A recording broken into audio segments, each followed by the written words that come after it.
नमस्कार दोस्तों, मेरा नाम है कुसुम गोयल और आप मुझे सुन रहे हैं हम भी कलाम चैनल पर।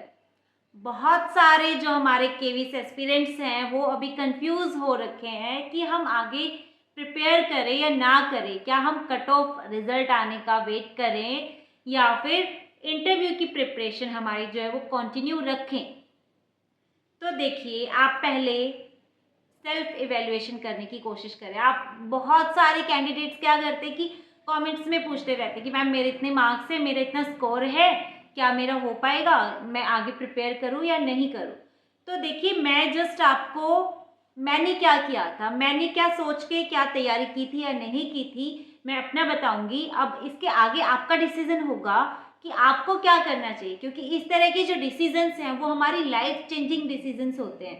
कि अगर हमने अभी प्रिपेयर नहीं किया और कट ऑफ हमने क्लियर कर ली, लेकिन हम बिल्कुल ही वर्ज पर हैं, बिल्कुल लाइन पर हैं, तो यानी आपको इंटरव्यू के लिए बहुत ज़्यादा प्रिपरेशन की ज़रूरत है, जो आपने कट ऑफ के वेट में नहीं की, छोड़ दी। तो उस टाइम आप सोचेंगे कि काश मैंने ऐसा नहीं किया होता, इमोशनल होके ये डिसीजन नहीं लिया होता, है ना। और दूसरी सिचुएशन हो सकती है कि अगर आपके कट ऑफ से बहुत अच्छे मार्क्स बन रहे हैं, तो भी आपको होगा कि वेट कर लेता हूँ या वेट कर लेती हूँ, कट ऑफ आने के बाद ही प्रिपेयर करेंगे अब तो इस सिचुएशन में अगर मैं होती तो मेरा तो यही मानना होता कि ठीक है, सेफ स्कोर तो चल ही रहा है, लेकिन हम कभी इतने ओवर कॉन्फिडेंट नहीं हो पाते। चाहे कुछ भी हो जाए, कितने भी मार्क्स आ जाए, हम इतने ओवर कॉन्फिडेंट नहीं हो पाते कि हाँ मेरा सिलेक्शन पक्का है। क्योंकि इंटरव्यू का हम कुछ नहीं कह सकते कि क्या पता क्या ही ऐसा पूछ लें जो मैं उस टाइम पे नहीं बता पाऊँ या फिर कोई ऐसी गड़बड़ हो जाए। तो उस सिचुएशन के लिए भी आपको प्रिपेयर रहना चाहिए कि कुछ भी पूछा जा सकता है, वहाँ पे कुछ भी हो सकता है, तो मुझे उसके लिए अपना 100% देना है। तो आपके मन में ये मलाल नहीं रहना चाहिए कि हमने 100% नहीं दिया।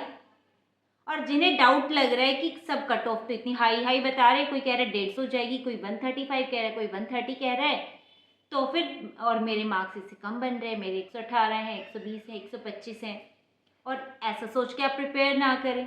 तो इस सिचुएशन में क्या हो सकता है, अगर कट ऑफ कम गई फिर क्या करेंगे आप। अगर कट ऑफ मान लीजिए 120 गई, 115 गई, फिर क्या करेंगे आप। आपने इंटरव्यू के लिए प्रिपेयर नहीं किया और अब एट अ टाइम आप बिल्कुल लाइन पे आ गए, बिल्कुल वर्ज पे आ गए। अब एकदम से इतना कैसे प्रिपेयर कर लेंगे, एकदम से अपने आप को कैसे चेंज कर देंगे एकदम से, क्योंकि कोई जादू की छड़ी तो है नहीं आपके पास। तो उसके लिए भी आपको उस टाइम रिग्रेट होगा फिर कि मैंने क्यों नहीं प्रिपेयर किया। तो मैं ये नहीं कह रही कि ठीक है अंधे हो के बेवकूफ़ों की तरह प्रिपेयर करते रहो, सोचो ही मत कुछ, लेकिन आप सेल्फ इवेल्युएशन करो, चीज़ें लिखो, पेपर पर लिख लो कि हाँ ठीक है, ये सिचुएशन है, मैंने इतने वीडियोस सुने हैं, इतना देखा है कि कट ऑफ इतनी जा सकती है, ये ट्रेंड चला आ रहा है, इतनी कट ऑफ जा सकती है, मेरे मार्क्स इतने बन रहे हैं। आप गैप देखो, अगर आपको लगता है वो गैप बहुत ही ज़्यादा है, आपको अगर ये क्लियर ही हो गया है कि नहीं होना है, तब बात अलग है। लेकिन अगर आपको लगता है कि हाँ थोड़े बहुत कम रह सकते हैं या फिर बहुत ज़्यादा है या फिर लाइन पे रहेंगे, तो ऐसे लोगों को तो बिल्कुल क्लियर होना चाहिए कि हमें प्रिपेयर करना ही है। और उन लोगों को भी प्रिपेयर करने के लिए बहुत सारे कैंडिडेट्स का एक तो इंग्लिश ही वीक पॉइंट है, तो उस पर वर्क करते रहिए और प्रैक्टिस करते रहिए मॉक इंटरव्यूज़ की। ज़्यादा से ज़्यादा क्वेश्चन सुनते रहिए, उनको आंसर करने की कोशिश करते रहिए, क्योंकि अगर आप कुछ सीख रहे हैं, सीखा हुआ हमेशा सिर्फ काम ही आता है, वो कभी वेस्ट नहीं जाता। ये लाइन आपने बहुत लोगों से सुनी होगी। अगर ये लाइन सुनी है आपने तो आप ये सोचिए कि ये कुछ ना कुछ सोच के ही बोली गई है। और मेरे केस में तो हमेशा मेरे साथ यही होता है कि मैंने कभी भी कुछ भी सीखा होता है वो काम आता है। जैसे कि मैंने अपने उस टाइम इंटरव्यू के लिए जो इतनी ज़्यादा प्रिपरेशन कर ली थी कि एक कैंडिडेट ने तो कमेंट भी किया था कि मैडम इतना पढ़ना तो पॉसिबल ही नहीं है, हमें नहीं लगता आपने इतना पढ़ा होगा या इतना प्रिपेयर किया होगा, इतना करेंगे तो यूपीएससी का इंटरव्यू क्लियर हो जाएगा। तो देखिए, मैं जब प्रिपेयर करती थी मुझे भी ऐसा ही लगने लग गया था कि इतना पढ़ लिया अब तो यूपीएससी भी क्लियर कर सकते हैं। तो फिर ये कॉन्फिडेंस आपके अंदर कब आएगा, जब आप सच में खुद भी इतना प्रिपेयर करोगे तभी तो आएगा। और बाद में आप भी और लोगों की हेल्प कर पाओगे और लोगों तक पहुंचा पाओगे कि हाँ ठीक है, मैंने ऐसे प्रिपेयर किया था, आप भी ऐसे कर सकते हो, आप भी औरों की हेल्प कर पाओगे। तो खैर ये तो बाद की बातें हैं। अभी आप पेपर पेन लेके अपनी कट ऑफ लिखिए कि हाँ मेरे जो मार्क्स हैं इतने बन रहे हैं। कट ऑफ का आइडिया जो आपके माइंड में हो, जो भी आपके माइंड में बना हो सुन के वो लिखे। उसके बेसिस पे एक वाइज डिसीजन ले और अपने टाइम वेस्ट ना करें। और स्पेशली वो लोग जो और कुछ कर भी नहीं रहे हैं, जो ना ही कोई और जॉब कर रहे हैं ना ही और कोई काम कर रहे हैं, क्योंकि अगर आप ऐसा कर रहे हैं ना, अभी ये टाइम वेस्ट कर रहे हैं, तो सच में आप बहुत रिग्रेट करने वाले हैं। मैं अपने एक्सपीरियंस से बता रही हूँ। और ये आपका डिसीजन है कि अभी आगे आपको प्रिपेयर करना है या नहीं करना है। देखिए, आप किसी किसी से पूछे, उनकी राय जाने, तो मुझे नहीं लगता कि ये एक वाइज डिसीजन होता है। आप अपने आप को जानते हैं, आप स्व मूल्यांकन कर सकते हैं कि ठीक है मैं इंटरव्यू में कितना स्कोर कर सकता हूँ या कर सकती हूँ।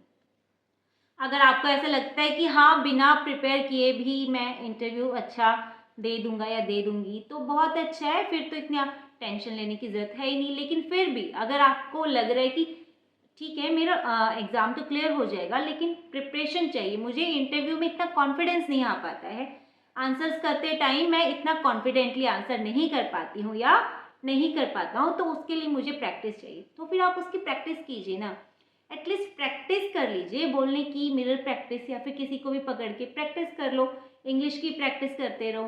तो देखो, बिल्कुल ही कट ऑफ मत होइए इस चीज़ से, आप थोड़ा थोड़ा उससे जुड़े रहिए, वरना एक मन में भी थोड़ा ऐसे खटास आ जाती है कि यार इतना टाइम हो गया, अब तो ठीक है देखी जाएगी, अब तो जब इंटरव्यू का बिल्कुल लेटर ही आ जाएगा ना तभी देखेंगे।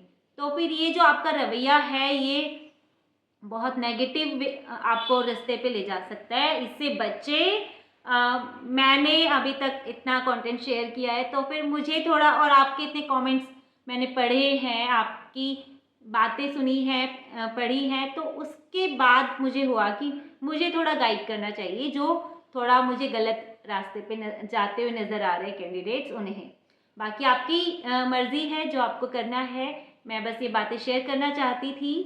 सो हैप्पी लर्निंग, मेहनत करते रहिए, आगे बढ़ते रहिए। थैंक यू सो मच, मिलते हैं नेक्स्ट वीडियो में।